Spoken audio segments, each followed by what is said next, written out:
And then this here would be the index. So for a square root, it's normally not shown. If it was like a cubed root or something, there'd be a 3 there.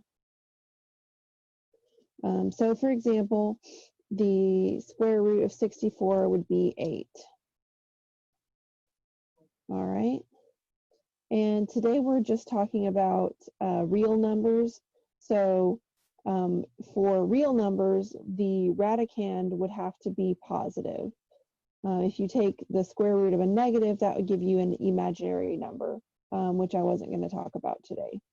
So like the square root of negative 49 would be not a real number. All right, so therefore it wouldn't be something you could put on a graph or anything like that. Okay. But if you have the negative on the outside of the radical, then that's fine. So negative square root of 100 would just be negative 10. All right, and then I think this part is kind of cool. Like if you have the square root of 50, you can kind of, sure, you could, yes, you could type it in a calculator, but you can also kind of estimate it without using a calculator. So let's see, for example, just figure out like what 2 perfect squares would be on either side of 50. So like 8 squared would be 64 and 7 squared would be 49. So since 50 is in between 49 and 64, then that means the square root of 50 has to be in between 7 and 8. And it's probably going to be really close to 7, right? Because 50 is really close to 49. So that's kind of just a little trick you can use just to estimate it off the top of your head if you wanted to. So like 8.5, let's see, is between 4 and 9. So that means that since the square root of 4 is 2 and the square root of 9 is 3, that's going to be, the square root of 8.5 would be somewhere in between 2 and 3, probably closer to 3 because 8.5 is closer to 9 than it is 4. So I just think that's a neat little trick that you can use if you didn't happen to have your calculator handy. Pythagorean theorem, you've probably learned that quite a bit. I don't want to spend a lot of time on that, but that is definitely something that you're going to be learning more and going more into with pre-cal and calculus. But I don't think I really need to. I don't really feel like going too much into that today. We'll talk more about right triangles later on in the semester.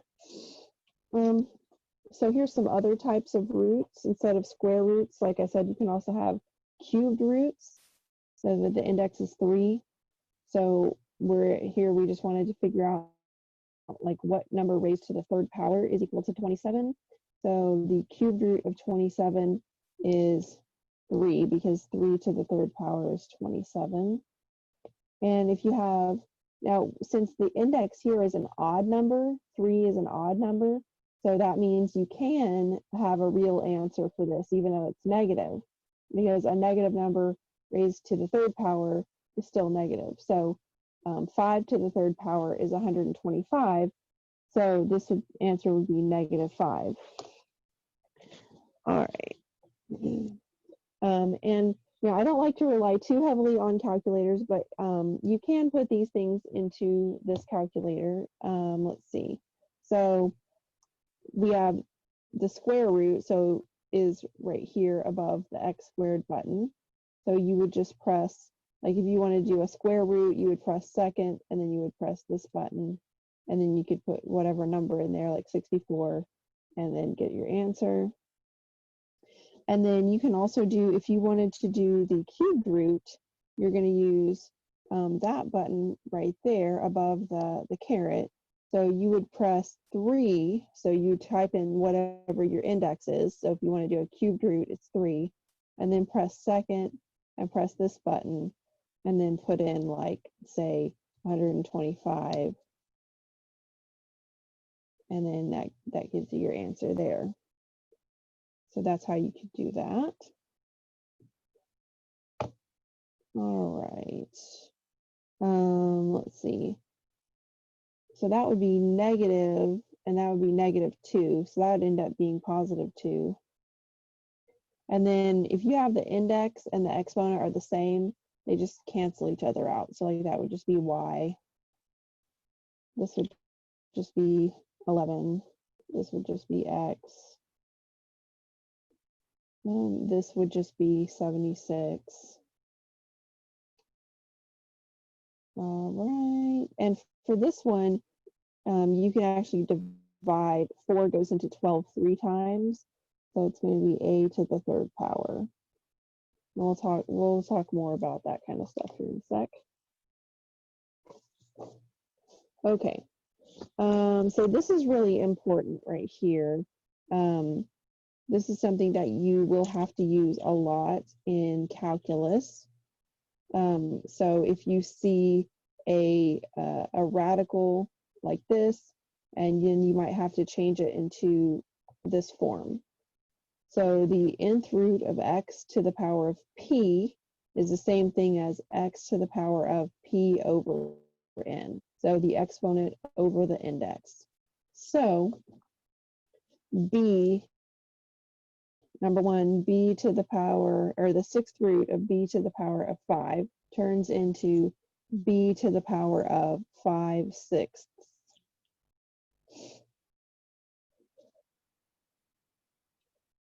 All right. So when you have the square root of y, so the index is understood to be 2, and then there's an invisible exponent of 1. So the square root of y turns into y to the power of 1/2. And then you have the 4th root of y, which also has an invisible exponent of 1. So that turns into y to the power of 1/4. And then to simplify this, you would have to just add the exponents. So 1/2 plus 1/4.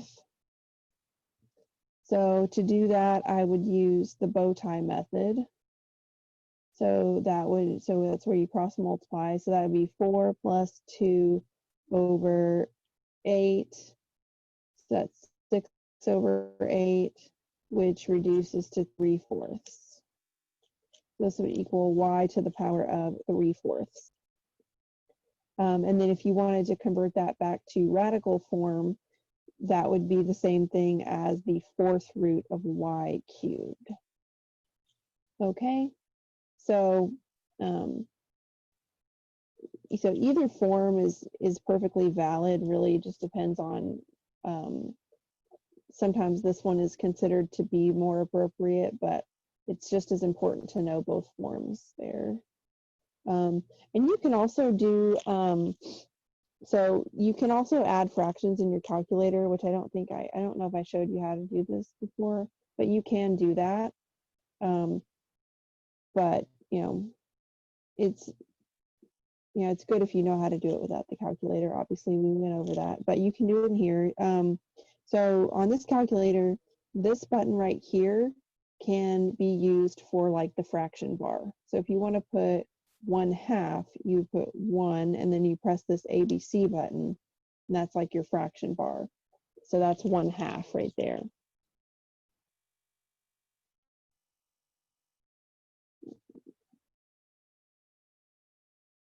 Okay, sorry. And then plus, and then 1 ABC 4. And then it gives you the answer 3/4. So you can do that. Okay. Let's see. Number 3. So here we have the square root of y. So we know the square root of y is the same thing as y to the power of 1/2. All right. And then the 5th root then would be the same thing as the power of 1/5. All right, and we know that when we have an exponent raised to another exponent, we're going to multiply the exponents. So you could do this in your calculator, but to me it's easier, you can just do it in your head. is 1 times 1 is 1, and 2 times 5 is 10. So that's y to the power of 1/10. And then you could, if you wanted to, you could change that to a radical form, which would just be the 10th root of y. Okay. All right. So number 4. So this is the same thing as the 5th root of this. All right, so let's see. I think it's probably going to be something like 25. But we can also, you can put this in your calculator. Let's see here. So parentheses, negative 3125, close the parentheses, to the power of, and then you want to make sure that you either, let's see, let's try it with the fraction bar and see if that works. 1/5. Yep, there you go. Oh, it's okay, it's -5. There we go. All right. All right. And then number 5, so that's basically saying the square root of -16. So that's going to be non-real.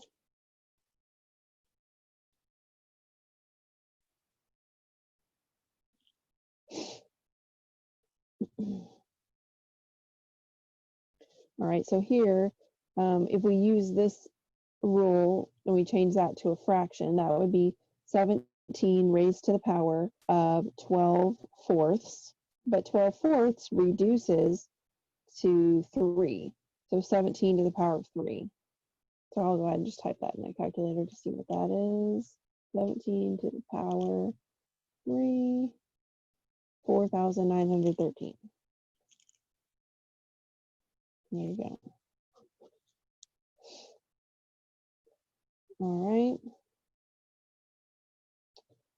So x to the power of 5/6 is the same thing as the 6th root of x to the 5th power.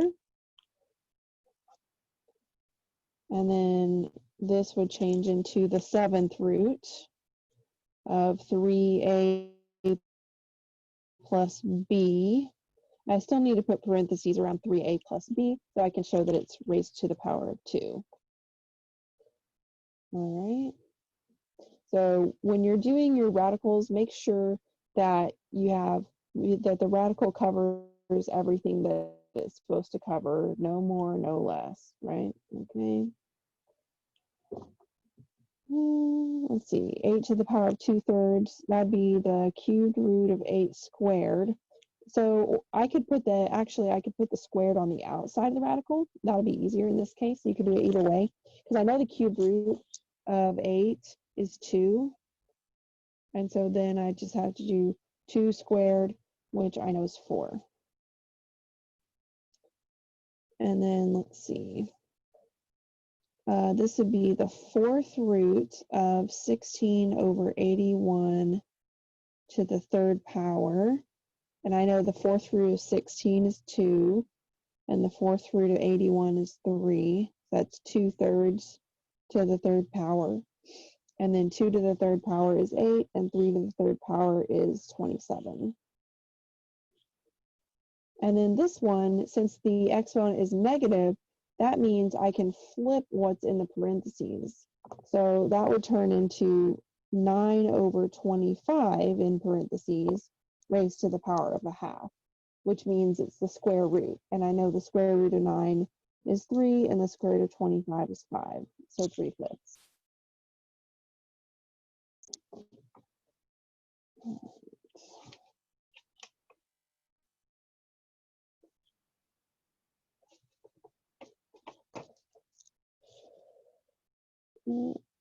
Okay, let's see here, number 12.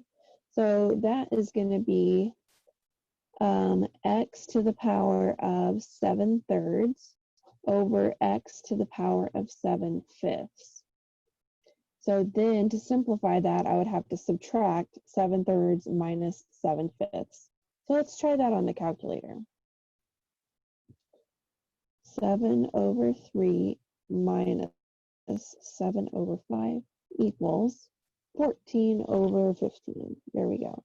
x to the power of 14 over 15, which we could also put that in radical form. So that would be the 15th root of x to the power of 14. So either way.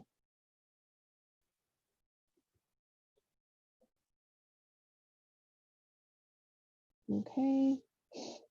Number 13, you have to multiply 5, 6 times 3. So that's going to make it 5 over 2, right? And that is the same thing as the square root of x to the 5th. So I don't need to put that there. Square root of x to the 5th. Let's see, number 14, I just have to subtract 6 sevenths minus 3 sevenths. That's easy because they already have a common denominator. It's just going to be 3 sevenths, which is the same thing as the 7th root of y cubed. For number 15, I would have to add those. Again, that's easy because they have a common denominator. That's going to be 3/5 plus 1/5 equals 4/5. So that'll be x to the power of 4/5, or in other words, the 5th root of x to the 4th power. And number 16, I'm going to have to do 7/10 plus negative 1/5. I'll just do it in my calculator.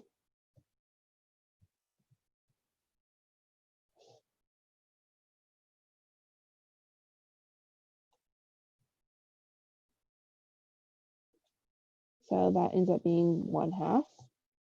That's y to the power of 1/2, which is the same thing as the square root of y. And then number 17, that would be the same thing as 1 over the 6th root of x to the 5th power. And let's see, number 18. So I have a that's going to be, question. oh yes, what's that? For 16, how does the y with the exponent of 1/2 become like a y, a square root y on number 16? Okay, cool. Yes. All right, I gotcha. So it's so the 1/2. So we're just still using this rule right here. So if we have basically we have this and we write it in this form here. So if it's 1/2, that means that the denominator, so it's an index of 2, which makes it a square root, and then the exponent is 1. So it would be like your 2 is here and your 1 is here, but both of those are basically like understood, like you don't actually have to write them, and so then it just turns into the square root of y. Does that make sense? Yes, it does. Thank you. Okay, good. Sure, no problem. Yeah, so that's an important one. Like, that's one that you'll see a lot. It's good to just like be able to automatically know and recognize, like if you see, a 1/2 power, that's the same thing as the square root and vice versa. So yeah, that's something that you'll see a lot, so you'll get used to. All right, cool. Let's see, number 18 then. So I want to take the ones that has the negative exponent and I want to move it down to the denominator. So like the a will go down. So I'll still have 2 on the numerator. And on the denominator, that's going to move down. And that's going to, if I change it to radical form, it's going to be the 6th root of a. And then on the numerator, that's going to be the 4th root of b cubed.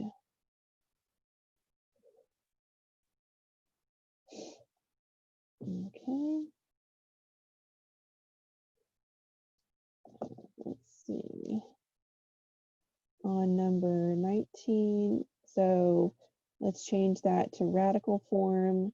So that would be x to the power of 3/8 times x to the power of, there's that invisible 1 there, so that's x to the power of 1/4. Then we just need to add 3/8 plus 1/4. So I'll just go ahead and do that on my calculator.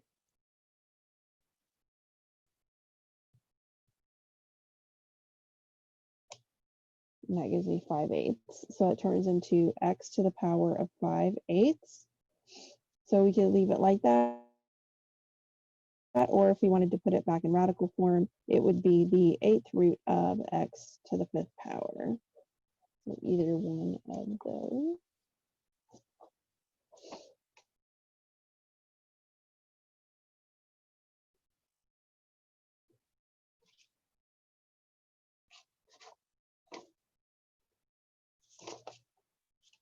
Okay.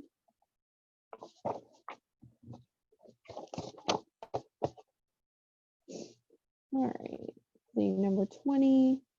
So we just need to multiply the x's. So we need to add those exponents for the x's. So 2/3 plus 1/2.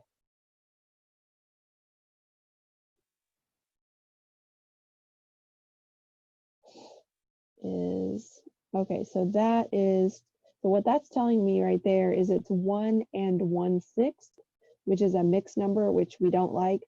So we can change that to an improper fraction by pressing second ABC equals, so that's 7/6.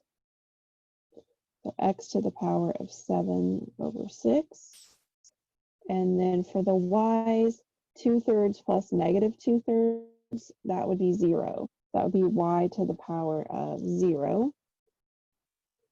And y to the power of 0 is just 1. So x to the power of 7/6 times 1, so that doesn't really do anything. So it's still just x to the power of 7/6.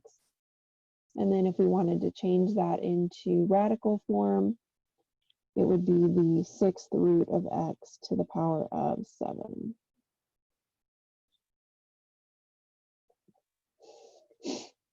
Okay, let's see, number 21, 12 divided by -6 is going to be -2.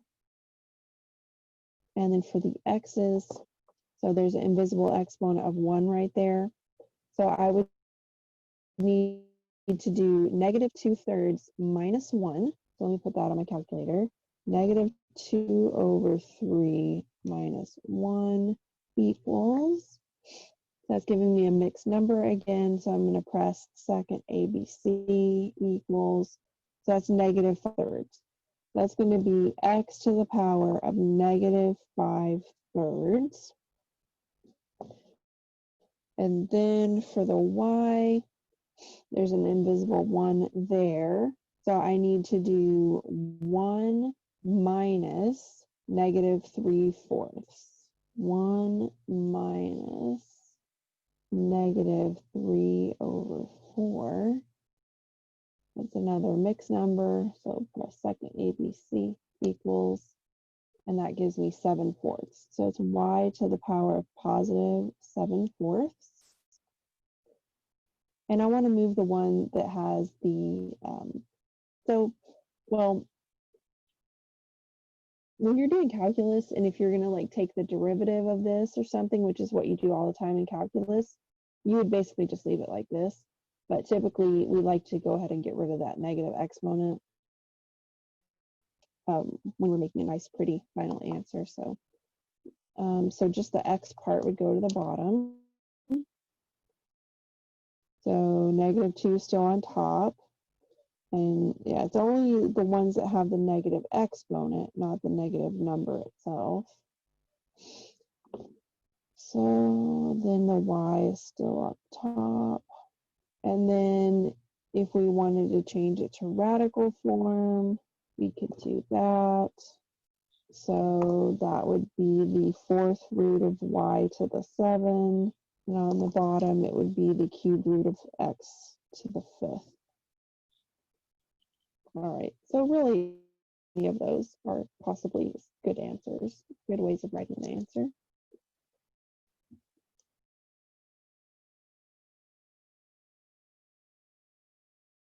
Okay, let's see here. Number 22. All right, so let me just work on what's on the inside of the parentheses first. So I just leave that 16 alone. So basically 5 minus -1, so that's the same thing as saying 5 plus 1, so that's going to be a to the power of 6. And then -2 minus -6, so that's the same thing as saying -2 plus 6, so that's going to be 4. So b to the power of 4.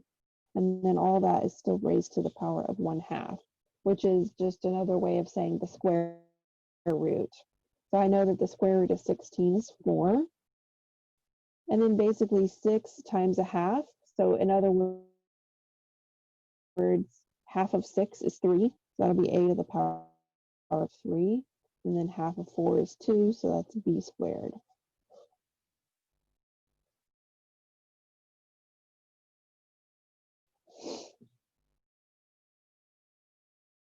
And number 23. So in that case, we have to distribute. So when we multiply those two things together, we're adding the exponents. -2/3 plus 2/3 is equal to 0. So y to the power of 0 plus, and then we have to add -2/3 plus 3/2. So I'll just put that on my calculator.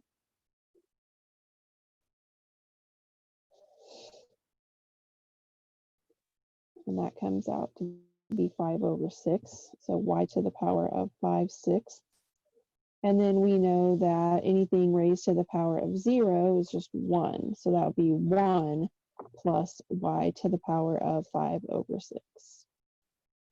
And you can change it to radical form or not, just depending on instructions. I'll just leave it for now.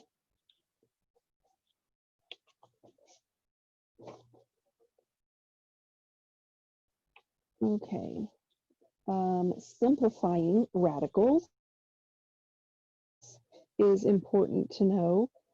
And there are different ways of simplifying radicals. I like to do it using a factor tree, which I alluded to a little bit before. But I find it helpful. Let's see.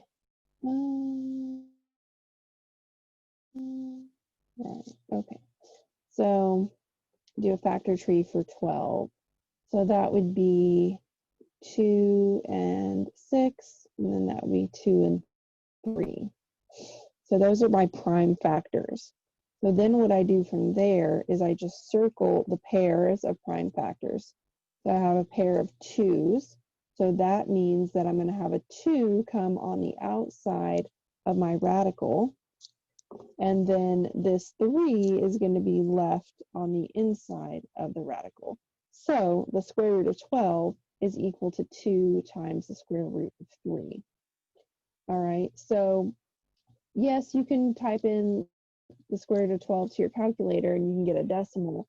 And sometimes that might be the appropriate thing to do. But a lot of times we want to keep our answers in exact form.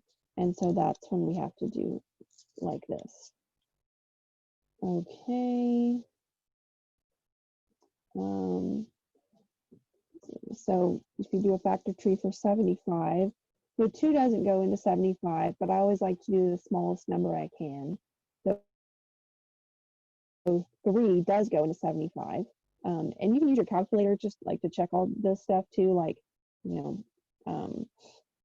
75 divided by 3 is 25. So if you didn't automatically know that off the top of your head, you can do that in your calculator, that's fine. And then 3 doesn't go into that, but 5 does. So there's that pair of 5s. A 5 goes on the outside of the radical, and then a 3 on the inside. So 5 square root of 3. Now let's see, for 54, 2 does go into 54. It's going to be 27, right? 54 divided by 2, 27. And then 3 goes into 27 9 times, and 3 goes into 9 3 times.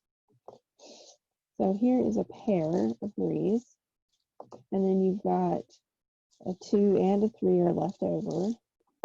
So a 3 goes on the outside of the radical, and then on the inside, you're going to do 2 times 3, which is 6.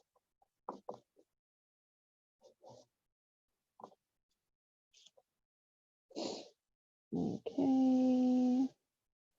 And let's see. For 60, 2 goes into that 30 times, 2 goes into 30 15 times, and then 3 and 5. So there's a pair of 2s. So you're going to have a 2 on the outside. And then on the inside, you're going to have 3 times 5, which is 15.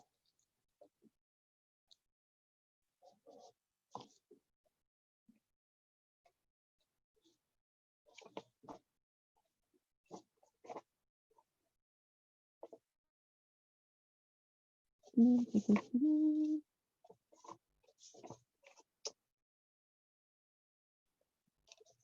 just looking what all. Okay. Let's see here. All right. So if you have variables on the inside, you can just divide the exponent by whatever the index is. And you do the same thing like if you have a different index, like a cubed root. The difference is with that is instead of having like a pair of their prime factors, you're going to look for like groups of 3 instead of groups of 2. So just depending on what your index is. So if I do this factor tree, 2 and 16, 2 and 8, 2 and 4, 2 and 2. Okay, so since I'm doing the cubed root, I'm going to circle a group of 3 2s. And then I have those left on the inside. I have a 2 on the outside. It's going to be 2 times the cubed root of. And then I'm going to have 2 times 2 is 4. And then that n is just going to stay there. It didn't have any exponent to deal with. All right, let's see. 45, so that would be 3 and 15, which is 3 and 5.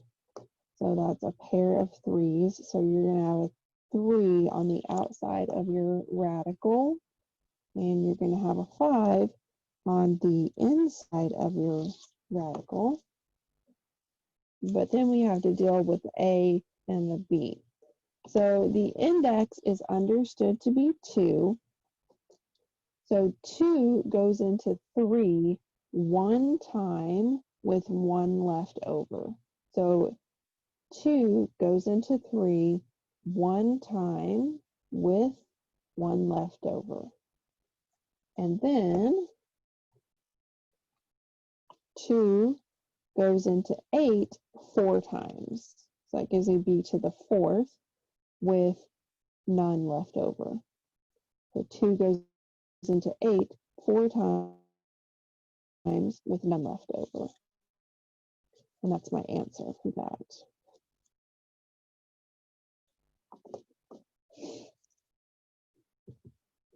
Okay.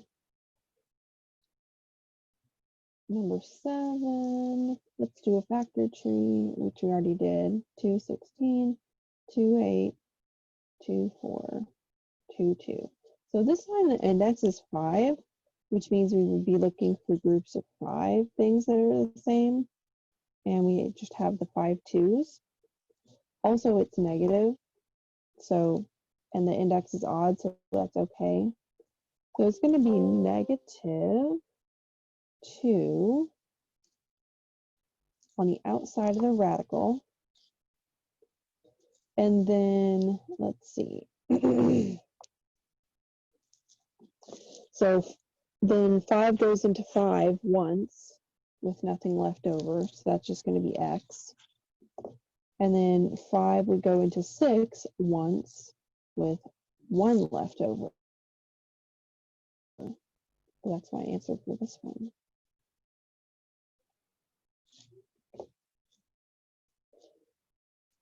All right, let me do a factor tree here.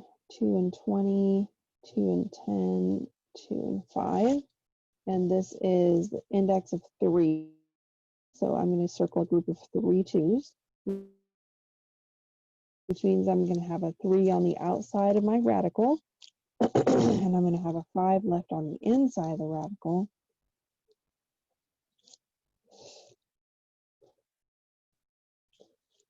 All right, and then 3 goes into 7 2 times with 1 left over.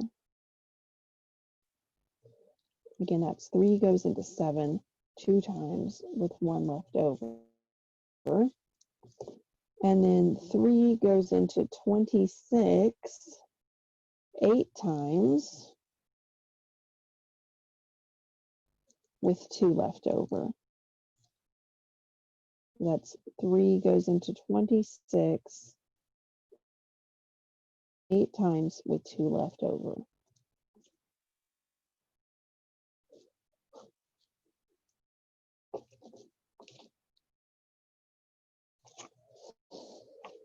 Okay, I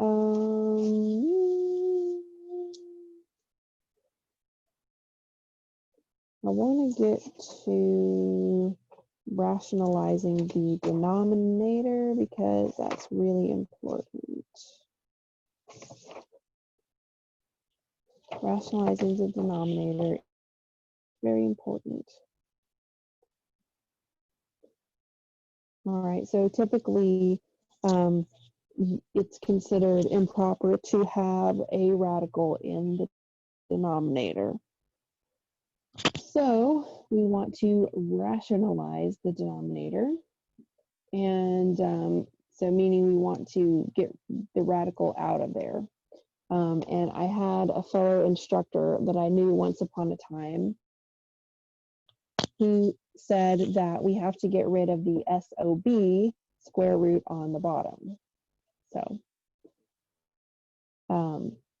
maybe that helps people remember, hopefully.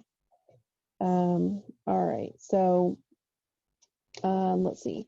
So if the denominator is just a single square root, then it's pretty easy to rationalize the denominator. So 5 over the square root of 7. So all we have to do is multiply by the square root of 7, and you have to do it on the top and the bottom, just like when you're getting like a common for fractions, the same thing. So technically, you're not really changing the value of your expression because technically you're just multiplying it by 1. It just happens to be the square root of 7 over the square root of 7, but that's still the same thing as 1, right? All right, so then 5 times the square root of 7, and then the square root of 7 times the square root of 7. So the whole point here is that the square roots are going to cancel each other out.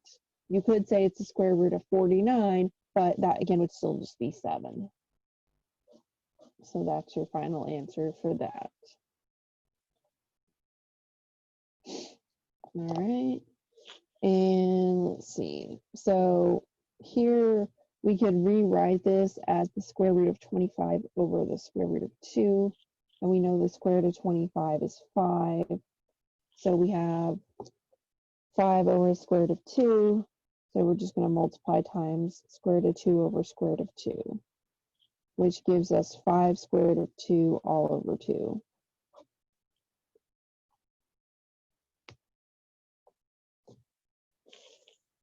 Okay, let's see, number 3. So let's multiply by the square root of y cubed on the top and bottom. So on the top, It's going to be 12 times the square root of 3y to the 4th power. On the bottom, that's just going to be y to the 3rd power. Okay, but the square root of y to the 4th would be y squared, because y squared times y squared would equal y to the 4th. So that would be 12 y squared times the square root of 3 over y cubed. And then you could actually reduce that one more time because you could cancel those out. So you would end up with 12 times the square root of 3 all over y.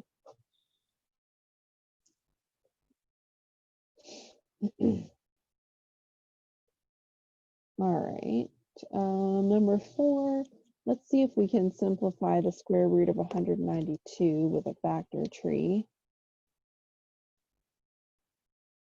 I know 2 can go into it. I'm just going to use my calculator. 192 divided by 2 is 96. Divide that by 2, that's 48. Divide that by 2, that's 24. And then divide that by 2 is 12. That's 2 and 6. And that's 2 and 3. Okay, let's see what we have here. So how many pairs of 2's do I have? I have 1, 2, 3 pairs of 2's. So that means I'm going to have, you could say 2 to the 3rd, or you could say 2 times 2 times 2, either way. Okay. And then we have that 3 that's left.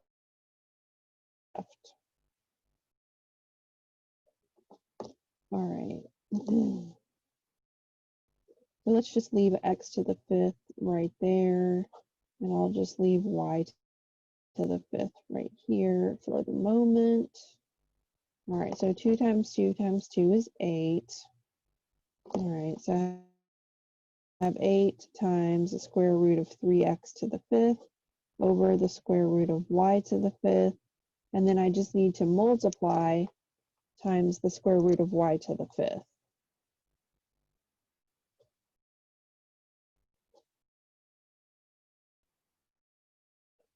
All right, so 8 times the square root of 3x to the 5th, y to the 5th, all over y to the 5th. And I could simplify that, but I don't think I really need to. I think I can just leave it. Okay, now we're going to look at what you have to do if your denominator is more than just a square root. So if it actually has multiple terms, in that case, you have to multiply by the conjugate. So the conjugate basically means it's the same thing, only you change the sign in the middle. So for number 5, the conjugate of the denominator would be the square root of 7 minus the square root of 3. So you're going to have to multiply that times the top and bottom.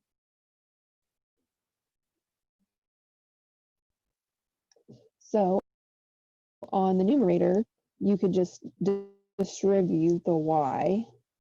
So that'd be y square root of 7 minus y square root of 3.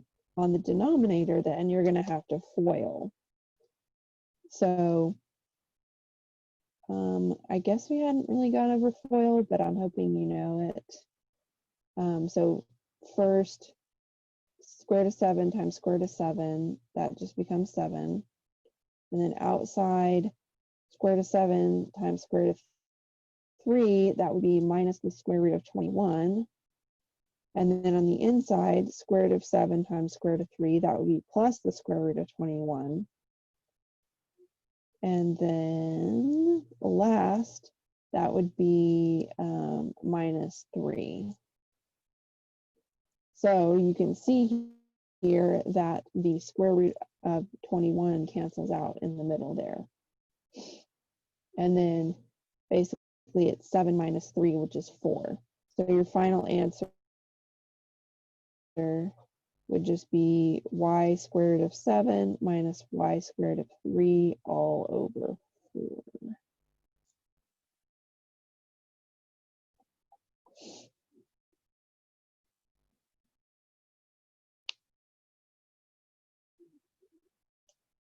All right, and then number 6, again, we're going to have to multiply by the conjugate. So in this case, the conjugate is the square root of 10 plus the square root of 2. And we need to multiply that on top and bottom.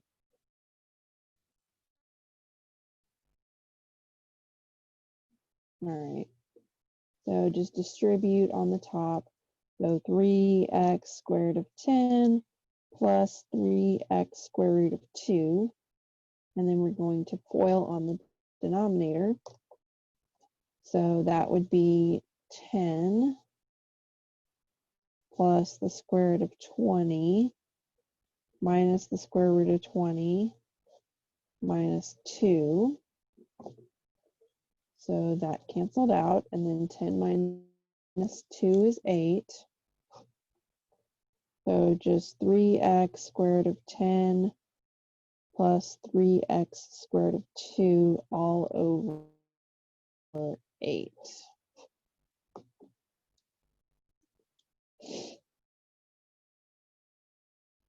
And number 7, again, we have to multiply by the conjugate.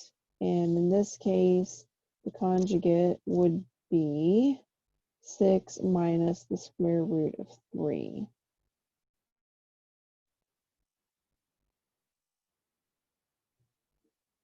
All right, so in this case, we would have to FOIL on the numerator as well as the denominator.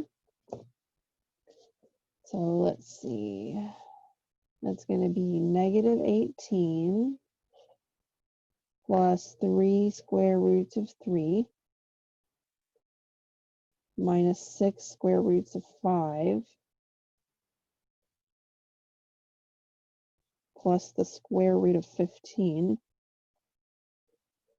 over,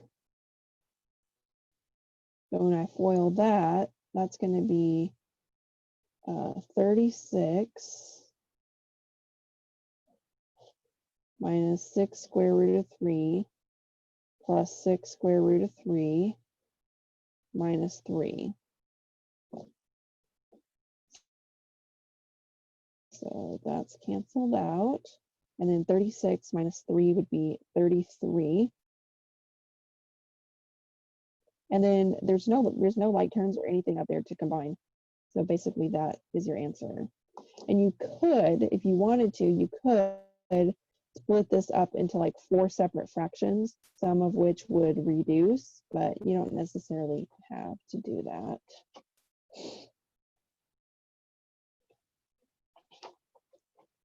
All right, so I think I will end it there. All right, thanks for watching.